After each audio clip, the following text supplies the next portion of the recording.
سورۃ النحل کی آیت نمبر 4۔ الحمد للہ وکفی وسلام علی عبادہ الذین اصطفی، خصوصاً علی سید الرسل وخاتم الانبیاء وعلی آلہ واصحابہ الاتقیاء، اما بعد فاعوذ باللہ من الشیطان الرجیم، بسم اللہ الرحمن الرحیم۔ خلق الانسان من نطفة فاذا هو خصيم مبين، والانعام خلقها لكم فيها دفء ومنافع ومنها تأكلون۔ خلق الانسان من نطفہ،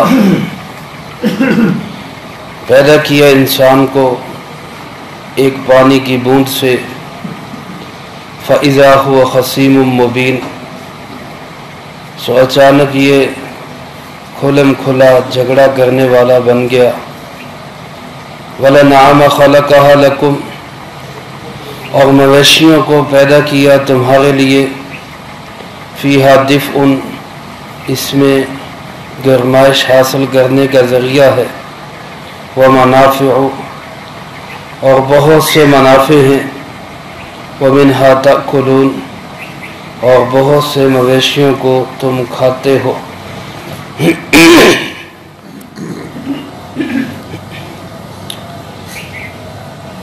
اس سورۃ مبارکہ کا ایک نام تو سورۃ النحل ہے۔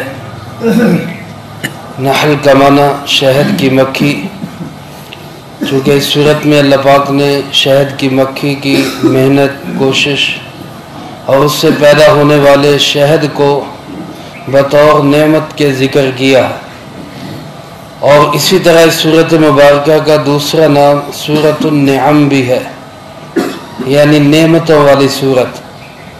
اللہ پاک نے اس میں اپنی بے شمار نعمتوں کا تذکرہ فرمایا، اور علماء فرماتے ہیں کہ یہی نعمتیں، یہی اللہ کی پیدا کی ہوئی چیزیں، اللہ کی مخلوقات اور انسان کے فائدے کے لیے بنائی ہوئی بہت ساری چیزیں، یہی اس بات کی دلیل بھی ہیں کہ اللہ ایک ہے، اس کا کوئی ساجی اور شریک نہیں۔ اللہ پاک نے قرآن کریم میں کئی جگہ پر انسان کو اس کی اپنی تخلیق یاد دلائی۔ انسان کی تخلیق بذات خود ایک بہت بڑا شاہکار ہے اللہ کی قدرت کا۔ فرمایا انسان ذرا سوچ، خلق الانسان من نطفہ، اللہ نے انسان کو ایک قطرے آب سے پیدا کیا۔ ایک پانی پہ اللہ پاک نے تصویر بنائی، اور خوبصورت تصویر بنائی، اور پانی بھی ایسا جس کو اللہ پاک خود ارشاد فرماتے من ماء مہین، ایک حقیر اور ذلیل پانی سے۔ سورہ مرسلات میں اللہ پاک نے ارشاد فرمایا انسان کی تخلیق، انسان کو یاد فرمایا اللہ پاک نے، الم نخلقکم من ماء مہین، کیا ہم نے تمہیں ایک حقیر اور ذلیل پانی سے پیدا نہیں کیا؟ تم اپنی اصلیت پہ تو غور کرو، تمہاری اصلیت ہے کیا؟ کسی اللہ والے سے کسی نے کہہ دیا کہ آپ جانتے نہیں میں کون ہوں، جیسے ہمارے ہاں لڑائی ہو جاتی تو اکثر کہتے تینوں پتہ نہیں میں کون ہوں، اس کو کہنے لگے آپ جانتے نہیں میں کون ہوں، تو انہوں نے بڑا عجیب جواب دیا، پھر میں بہت اچھی طرح جانتا ہوں، تمہیں بھی جانتا ہوں، خود کو بھی جانتا ہوں کہ چند سال پہلے ایک پانی کے قطرے کی حیثیت تھی ہماری، اور چند سالوں کے بعد مٹی میں مل جائیں گے، پہلے بھی کوئی حیثیت نہیں، بعد میں بھی کوئی حیثیت نہیں، تو اس درمیانی حصے میں کیسا تکبر اور کیسی سینہ زوری اور کیسی اکڑ اور کیسی پھونپھا۔ تو اللہ پاک انسان کو بار بار یاد دلاتے ہیں ذرا غور کر، پیدائش کس سے ہوئی ہے تیرے، پیدا کس چیز سے ہوا ہے؟ ایسی گندی چیز سے جو کپڑوں پہ لگ جائے تو کپڑے ناپاک، جسم پہ لگ جائے جسم ناپاک، اور جب تک انسان غسل نہ کر لے انسان پاک نہیں ہوتا، قرآن نہیں پڑھ سکتا، مسجد میں داخل نہیں ہو سکتا۔ ایسی حالت اور ایسی گندگی والی چیز سے اللہ نے تجھے پیدا کیا۔ اگر انسان ہر وقت اپنی اس اصلیت پہ غور رکھے اور سوچے اس کو، اور ذہن میں اس کو ہر وقت مستحضر اور سامنے رکھے، تو کبھی ہو ہی نہیں سکتا کہ یہ پھوں پھا اور یہ اکڑ پھوں اور یہ ساری چیزیں انسان کے اندر پیدا۔ میرے عزیز دوستو، عقل مند انسان وہی ہوتا ہے جو اپنی اصلیت پر بھی ہر وقت نظر رکھے، اپنے انجام پہ بھی ہر وقت نظر رکھے۔ اصلیت ہماری یہ ہے اور انجام ہمارا کیا ہے؟ قبر میں جائیں گے اور وہاں پہ مٹی ہو جائیں گے، جسم تک گل سڑ جائے گا۔ اللہ پاک جس کو چاہے محفوظ رکھے، اللہ ہم سب کی حفاظت فرمائے۔ اصلیت تو ہماری یہ ہے، حقیقت ہماری یہ ہے، اور اس کے باوجود اللہ فرماتے فَإِذَا هُوَ خَصِيمٌ مُّبِينٌ، پیدا کس چیز سے ہوا اور جھگڑے کتنے بڑے اور کھلے کرتا ہے۔ جھگڑالو کیسا ہے؟ خصیم خصم سے ہے۔ ہمارے یہاں بھی پنجابی میں بھی خصم کا لفظ بولا جاتا ہے، وہ اسی کی بگڑی ہوئی شکل ہے، خصم۔ خصم اصل میں کہتے ہیں عربی زبان میں خصم لفظ ہے مد مقابل، جو مد مقابل ہو اس کو خصم کہا جاتا ہے۔ اور خامد اور بیوی کو بھی ایک دوسرے کے لیے شاید اسی وجہ سے خصم کہہ دیا جاتا ہے کہ وہ ایک دوسرے کے مد مقابل، آمنے سامنے۔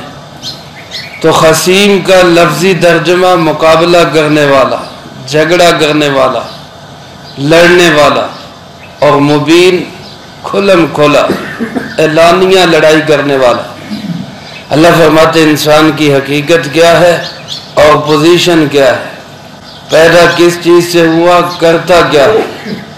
اور اتنا بڑا جھگڑالو کہ آپس میں تو جھگڑتا ہی ہے، الجھتا ہی ہے، اللہ سے بھی لڑتا اور جھگڑتا ہے، اللہ سے بھی لڑتا اور جھگڑتا ہے۔ حدیث پاک میں جناب نبی پاک صلی اللہ علیہ وسلم نے ارشاد فرمایا، اللہ پاک ارشاد فرماتے ہیں، اللہ ارشاد فرماتے ہیں کہ ابن آدم نے مجھے گالی دی، حالانکہ اس کو جو ہے یہ حق نہیں پہنچتا کہ یہ مجھے گالیاں دے۔ ابن آدم انسان نے مجھے گالی دی، حالانکہ اس کو حق نہیں پہنچتا کہ یہ مجھے گالی دے۔ اور پھر خود ارشاد فرمایا گالی کیسے دی؟ کہ یہ کہتا ہے اللہ نے اولاد بنا لی، اللہ نے کسی کو بیٹا بنا لیا، کسی کو بیٹی بنا لیا، کسی کو اللہ نے بیوی بنا لیا۔ یہ اللہ کے لیے گالی کا لفظ ہے، اللہ کے لیے گالی کا لفظ۔ اور اللہ فرماتے انسان کو حق نہیں تھا کہ وہ مجھے یہ گالی دیتا۔ اب کوئی کہتا ہے عیسیٰ علیہ السلام اللہ کے بیٹے ہیں، کوئی کہتا ہے عزیر علیہ السلام اللہ کے بیٹے ہیں۔ مکے کے مشرکوں نے ایک قدم آگے بڑھایا، کہنے لگے فرشتے سارے اللہ کی بیٹیاں۔ اللہ پاک نے قرآن کریم میں جگہ جگہ ان سے سوال کیا، ظالموں تقسیم بھی بڑی عجیب کرتے ہو، اپنے لیے بیٹے پسند کرتے ہو، اللہ کے لیے بیٹیاں پسند کرتے ہو۔ خود کو بیٹی کی بشارت مل جائے، بیٹی کا پتہ چل جائے تو بیٹی پیدا ہوئی ہے تو منہ سڑ جاتے ہیں، اور اللہ کے لیے کہتے ہو سارے فرشتے اللہ کی بیٹیاں۔ کیسی عجیب تقسیم کرتے، حالانکہ بیٹی رحمت خداوندی ہے، اللہ کی رحمت ہے۔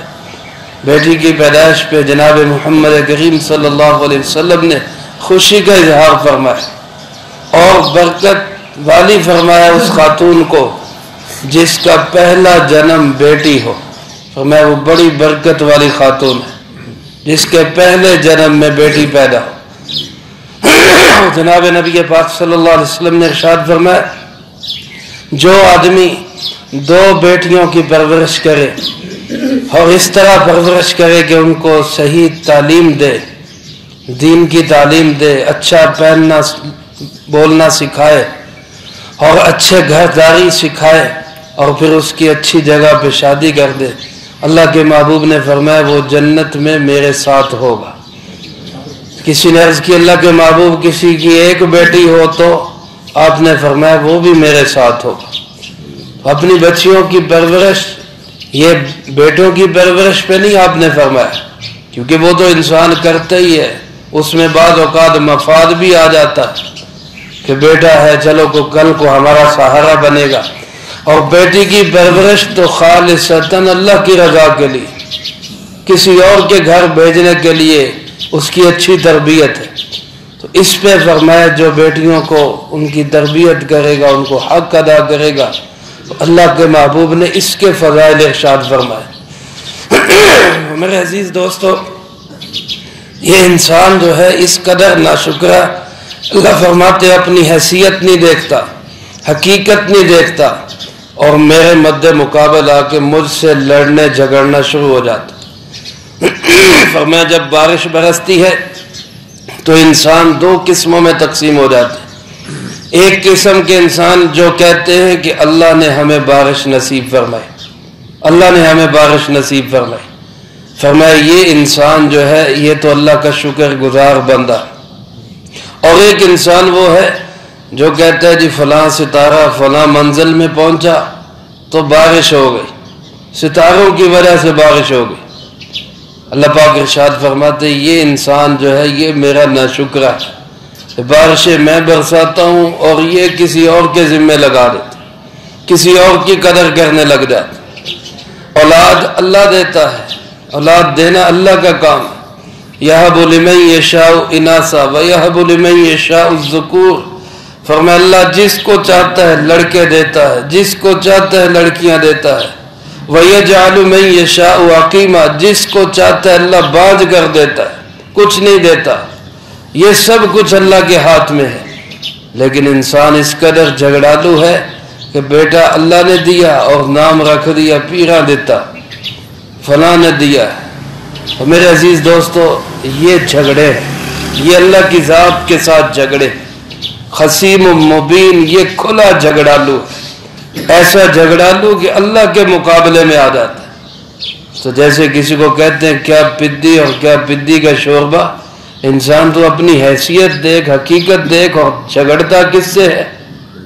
ذات دی کوڑ گرلی تھے چھتیریاں نو جپے ہے کچھ بھی نہیں، اور لڑائیاں اور پنگے لے رہا اللہ کی ذات کے ساتھ، اللہ سے مقابلے کر رہا۔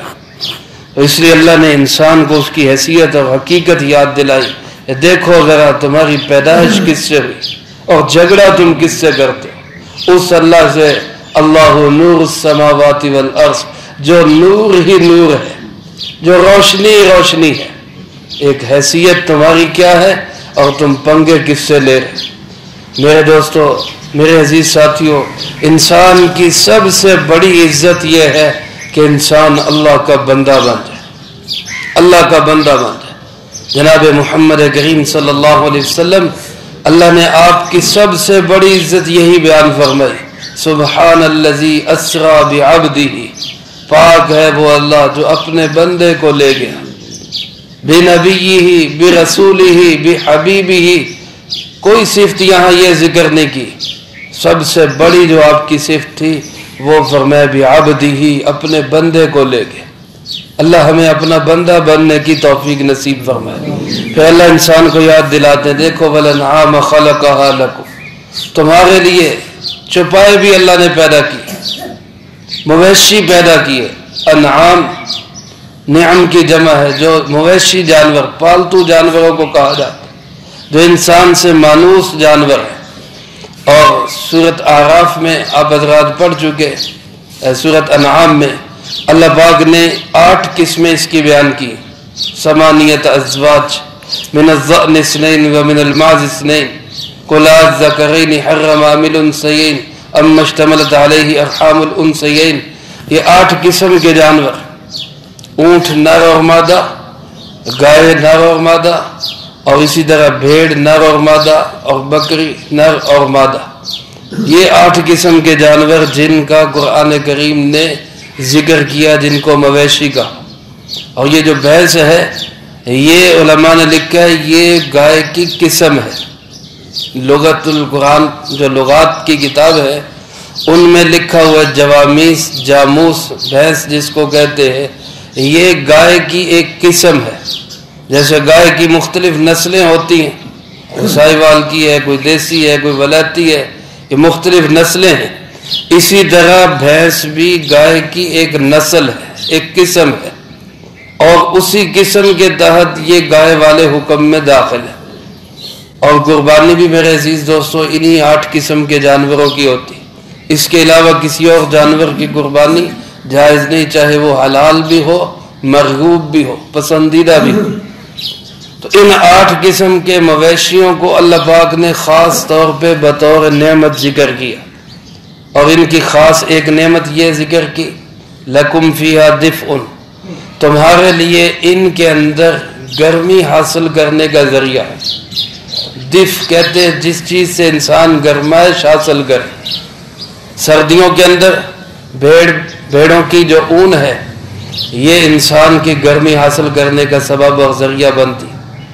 اسی طرح ان جانوروں کی کھال، اس سے خیمے بنایا کرتے تھے، ان کھالوں کے ساتھ وہ پوستین اور قبا بنایا کرتے تھے، پہننے کے لیے کوٹ بنایا کرتے تھے۔ تو گرمی حاصل کرنے کا یہ ایک بہترین ذریعہ، اللہ پاک نے اس کو بطور نعمت ذکر کیا۔ دوسری چیز فرمائے وَمَنَافِعُ، اور بہت سارے نفع، ان نفعوں کی تقسیم نے کی کون کون سے نفع، بس اتنا کہہ دیا بہت سے نفع۔ اس میں علماء فرماتے ہیں جانور کی ہڈیوں کا استعمال، اس کے گوشت کا استعمال، اس کی کھال کا استعمال، اس کے بالوں کا استعمال، اور اس کی مختلف چیزوں کا جو استعمال انسان مختلف انداز سے کرتا ہے، یہ سارے نفع اس کے اندر شامل ہو۔ ان مویشیوں کے یہ بہت سارے نفع جو اللہ نے تمہیں نصیب فرمائے۔ اور ایک اور بڑا نفع یہ فرمائے وَمِنْهَا تَأْكُلُونَ، انہی مویشیوں کا تم گوشت بھی کھاتے ہو۔ گوشت بھی اللہ کی بہت بڑی نعمت ہے۔ علماء فرماتے ہیں کہ یہ حلال جانور، ان کا گوشت کھانے کا جسم پہ اثر بھی ہوتا ہے۔ حلال گوشت کے جسم پہ اور اثرات ہیں، حرام گوشت کے جسم پہ اور اثرات ہیں۔ حضرت شاہ ولی اللہ رحمۃ اللہ علیہ نے لکھا ہے جس قسم کا انسان گوشت کھاتا ہے اسی جانور کی صفات اور اسی جانور کی جو کوالٹیز ہے وہ انسان کے اندر پائی جاتی۔ اب آپ دیکھیں جو لوگ نعوذ باللہ خنزیر کھاتے، اللہ ہم سب کی اس سے حفاظت فرمائے، تو یہ ایک بے حیا جانور ہے، بے شرم جانور ہے۔ ان قوموں کے اندر بے حیائی اور بے شرمی بھی عام ہے، اور اسی کو پھیلانے کے لیے وہ مختلف طریقوں سے چاکلیٹ کے ذریعے، کوئی مختلف فلیورز کے ذریعے، اور جو برانڈڈ چیزیں جن کو ہم کہہ کر لیتے ہیں ان کے ذریعے وہ اس کے اجزاء ہمیں ہمارے تک پہنچانے کی بھی کوشش کریں۔ ہمیں ایسی چیزوں سے بہت زیادہ احتیاط کرنی چاہیے، بہت بچنا چاہیے۔ ان کے اثرات ہیں، زندہ جانور کے اثرات ہیں تو گوشت کے اثرات کیوں نہیں ہوں؟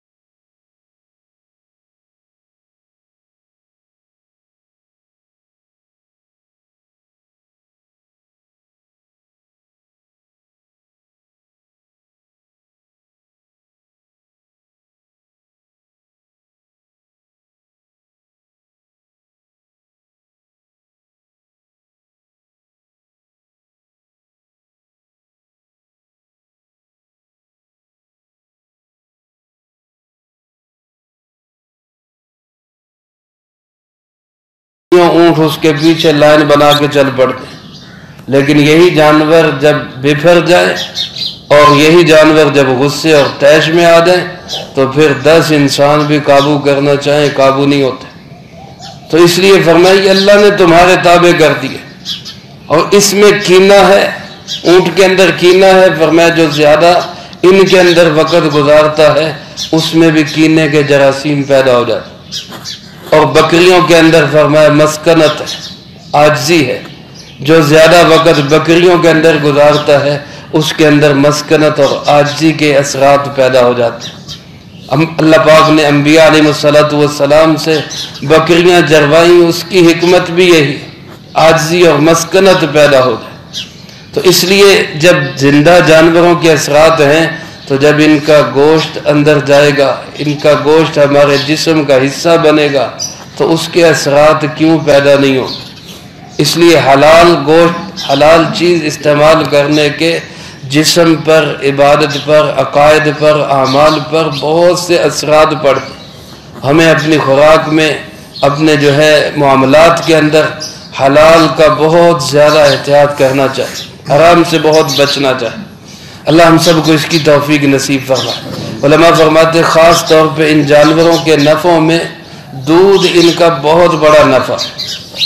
اسی صورت کے اندر آگے چل کے اللہ پاک نے اس کا خصوصیت سے الگ ذکر کیا. ہم نے تمہیں گوبر اور خون کے درمیان میں سے لبنن خالصا سائغا للشاربین، خالص دودھ جو پینے والوں کے لیے بڑے خوشگوار، وہ اللہ فرماتے ہم نے آپ کو پلایا.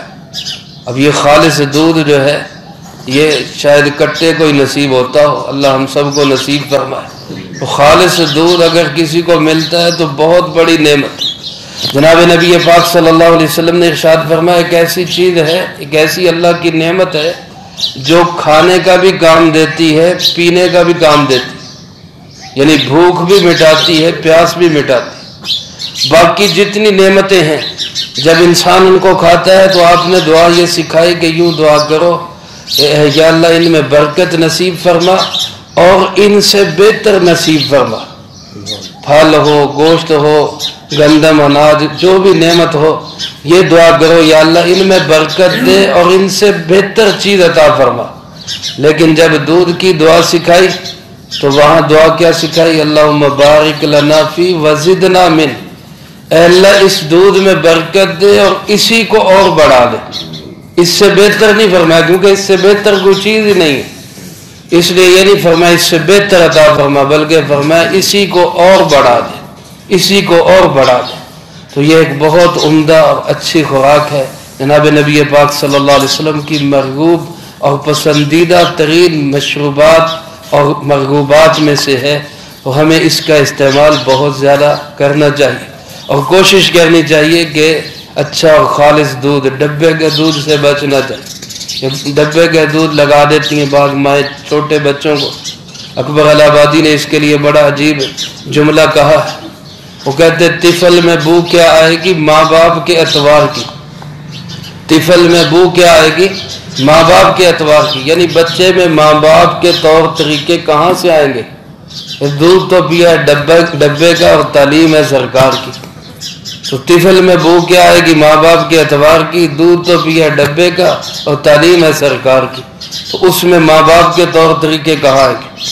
تو ماں باپ کو اپنے اخلاق و عادات بچوں میں منتقل کرنا، ان کے ساتھ وقت گزارنا اور پھر ماں کو اپنا دودھ بچوں کو پلانا، یہ ایک بھرپور غذائیت اور بہت عمدہ چیز. اللہ ہم سب کو ساری شرعی احکامات اور قرآن و سنت کے مطابق اپنی زندگی بنانے کی توفیق نصیب فرمائے.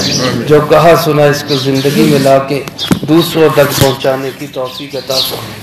اللہم لک الحمد کما ینبغی لجلال وجہک وعظیم سلطانک. اللہم لا احصی ثناء علیک انت کما اثنیت علی نفسک. اللہم لک الحمد کما انت اہل، وصلی علی محمد کما انت اہل، وافعل بنا ما انت اہل، فإنك أهل التقوى وأهل المغفرة.